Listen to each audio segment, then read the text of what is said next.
Good morning friends welcome star Rannaghar থেকে আজকে নিয়ে এসেছি দোল পূর্ণিমা উপলক্ষে নিরামিষ বাঁধাকপি।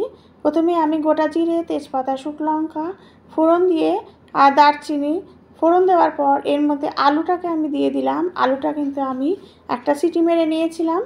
আলুটা ভাজা হয়ে গেলে একটু নুন দিয়ে ভেজে তুলে রাখলাম।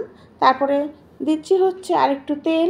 এই তেলের মধ্যে দিতে হবে টমেটোটাকে আমি তেলের মধ্যে দিয়ে আগে একটু মজিয়ে নেব।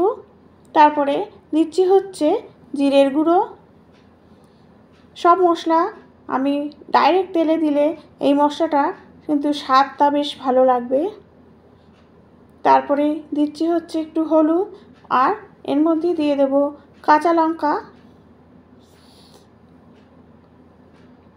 তারপরে দিচ্ছি হচ্ছে আদা থেতো করে দিয়েছিলাম, সেটাও দিয়ে দিলাম।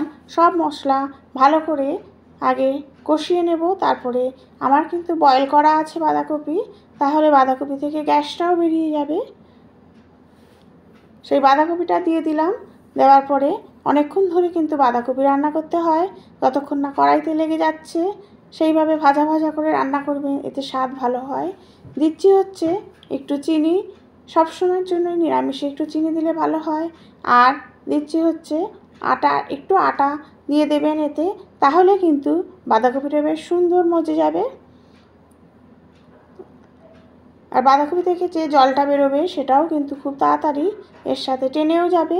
দিয়ে দিচ্ছি হচ্ছে ঘি দেওয়ার পরে যে আলুটা সেদ্ধ করাই আছে, সেদ্ধ করে রাখার পর আমি ভেজেও নিয়েছি, এর ফলে আলুগুলো কিন্তু স্বাদটাও খুব ভালো লাগে।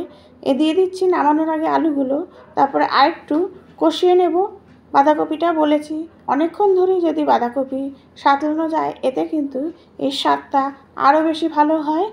কেমন লাগছে নিরামিষ বাঁধাকপি অবশ্যই কমেন্ট করবেন। Thank you.